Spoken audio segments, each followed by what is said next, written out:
Olá! Agora é o último tópico que vamos tratar da pessoa jurídica. Então, o tópico 16 da nossa disciplina de Direito Civil 1 trata da desconsideração da personalidade jurídica. Vejam bem,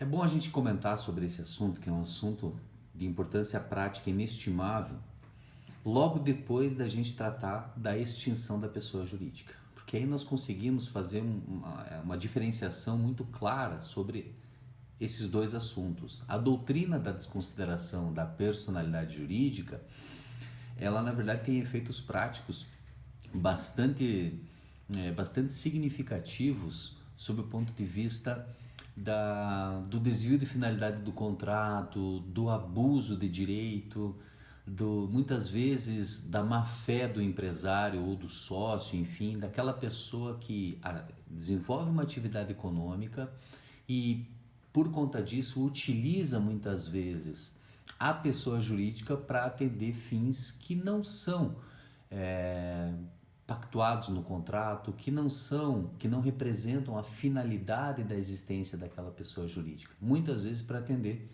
fins pessoais. Então, para a gente falar de pessoa jurídica, é importante a gente lembrar, na verdade, o aspecto histórico que deu uma importância mundial para essa doutrina, que até então não se falava de desconsideração da personalidade jurídica.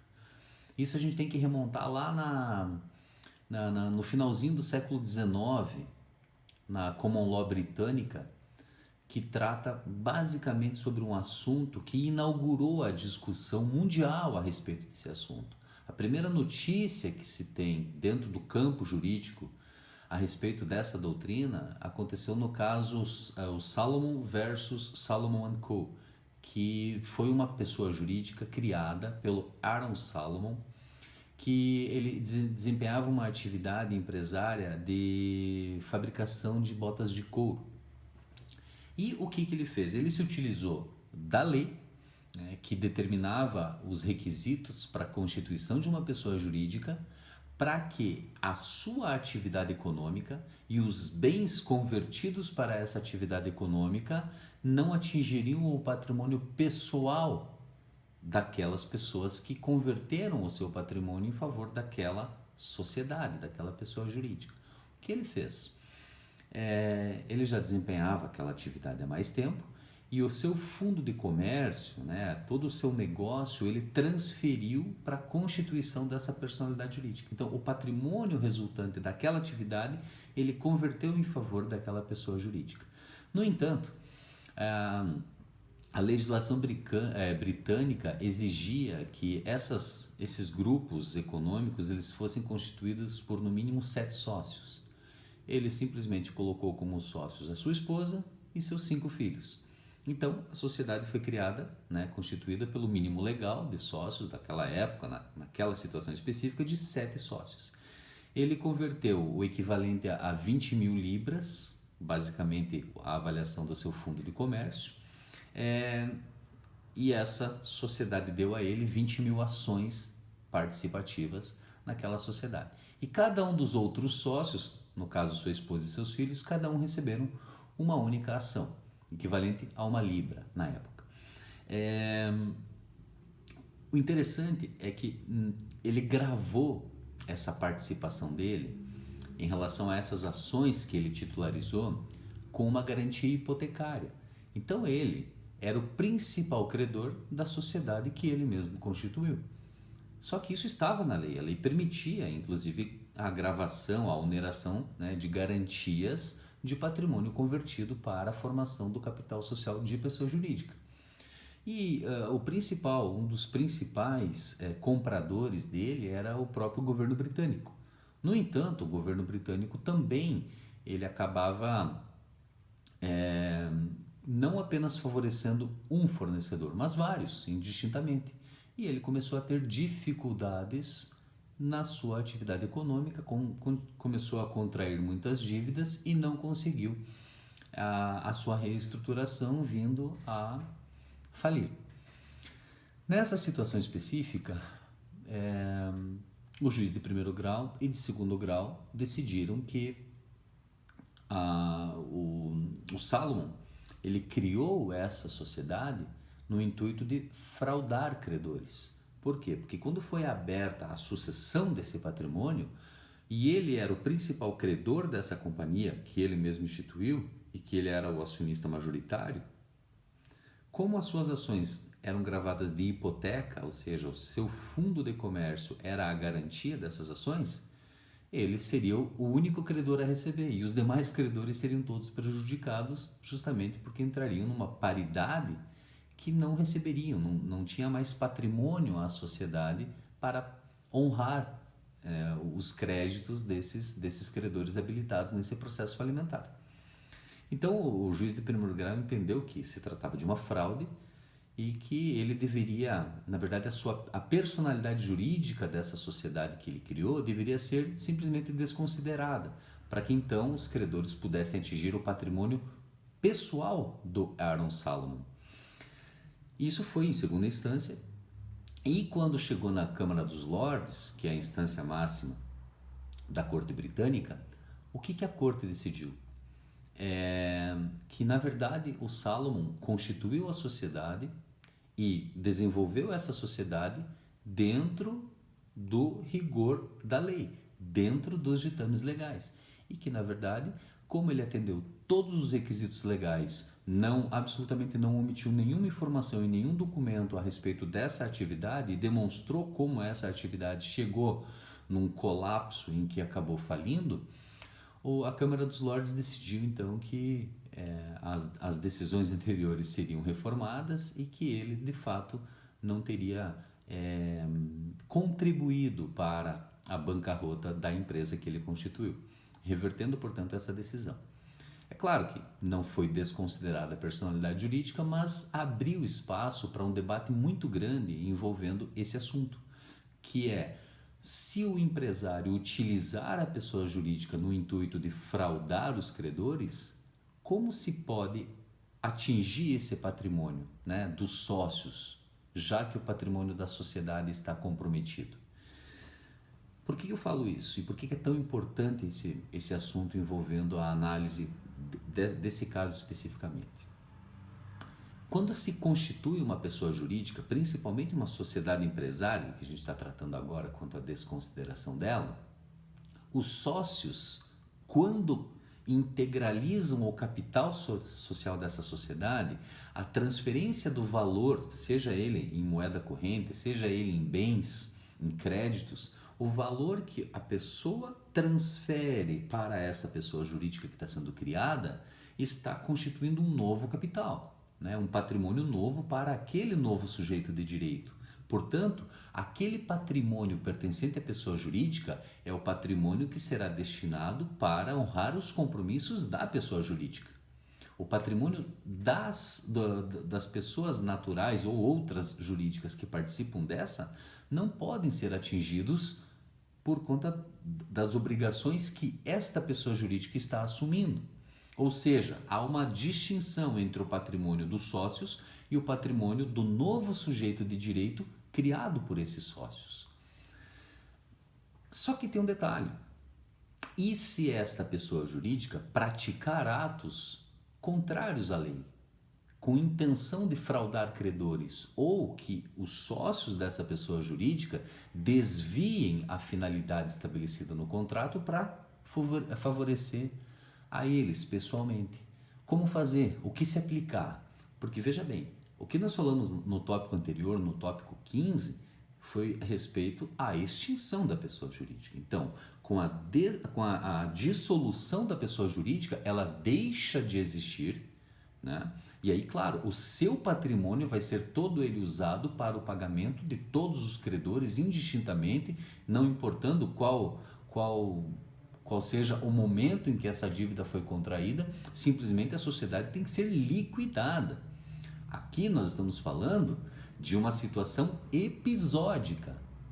E aí que é a grande diferença. Desconsideração da personalidade jurídica não significa dissolução da pessoa jurídica. A dissolução implica no seu fim existencial. A desconsideração, não. A desconsideração ela é aplicada segundo o nosso ordenamento jurídico. Por isso que eu falo, houve uma grande discussão. Esse entendimento ele foi modernizado e, obviamente, cada sistema, cada estado soberano aplicou dentro do seu ordenamento a melhor forma de utilização desse assunto. Vejam só as duas situações previstas no nosso ordenamento em que cabe a desconsideração da personalidade jurídica e, basicamente, o que significa no nosso ordenamento esse conceito, essa teoria. O artigo 50 do Código Civil estabelece a desconsideração da personalidade jurídica dessa forma. Artigo 50. Em caso de abuso da personalidade jurídica, caracterizado pelo desvio de finalidade ou pela confusão patrimonial, pode o juiz, a requerimento da parte ou do Ministério Público, quando lhe couber intervir no processo, desconsiderá-la para que os efeitos de certas e determinadas relações de obrigações sejam estendidos aos bens particulares de administradores ou de sócios da pessoa jurídica, beneficiados direta ou indiretamente pelo abuso. O outro ordenamento nosso, o outro diploma legal nosso dentro do ordenamento que estabelece a possibilidade de desconsideração é o Código de Defesa do Consumidor. O seu artigo 28 trata: o juiz poderá desconsiderar a personalidade jurídica da sociedade quando, em detrimento do consumidor, houver abuso de direito, excesso de poder, infração da lei, fato ou ato ilícito ou violação dos estatutos ou contrato social. A desconsideração também será efetivada quando houver falência, estado de insolvência, encerramento ou inatividade da pessoa jurídica provocados por má administração. Aí sim, provocados por má administração. E aí, óbvio, o CDC, o Código de Defesa do Consumidor, é inclusive considerado um dos diplomas legais mais bem redigidos do mundo.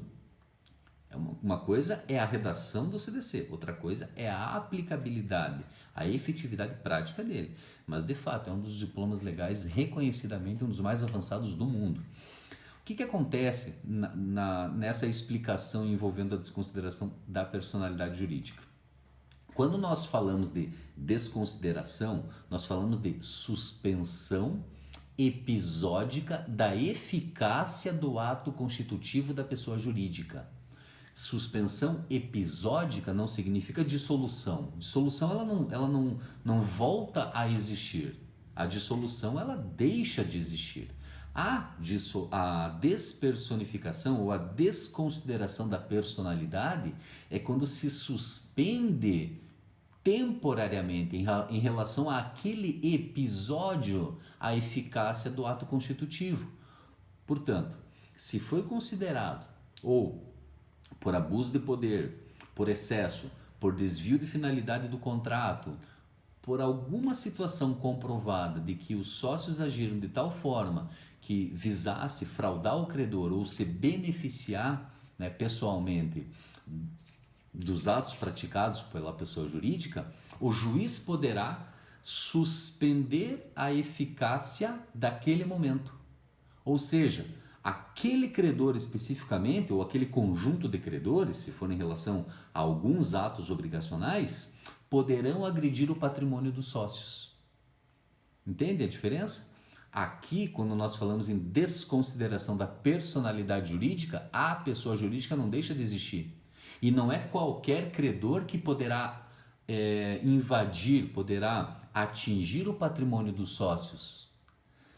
Imagine você, se é uma relação jurídica contratual com um determinado banco e eles tentam fraudar aquele credor em razão obviamente comprovada, imagine vocês, por tentativa de fraude, simulação de uma compra e venda para que aquele imóvel sirva de garantia de um financiamento, né?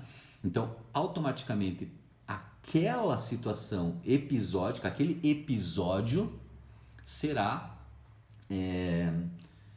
visto de outra forma, tendo em vista o reconhecimento de que aquele ato foi praticado no intuito de fraudar aquele credor. O que o juiz vai fazer? Vai suspender a eficácia do ato constitutivo, ou seja, do contrato social, do estatuto social, para atender aquele credor especificamente. Ou seja, o juiz vai permitir que o credor avance no patrimônio dos sócios para satisfazer o direito do credor. Agora, se esse mesmo devedor, essa mesma pessoa jurídica tiver um outro crédito, né, um outro débito de uma outra relação jurídica que não guarda qualquer relação com essa, esse credor não vai poder se utilizar dessa desconsideração para satisfazer o seu crédito. Porque a desconsideração diz respeito àquele episódio especificamente.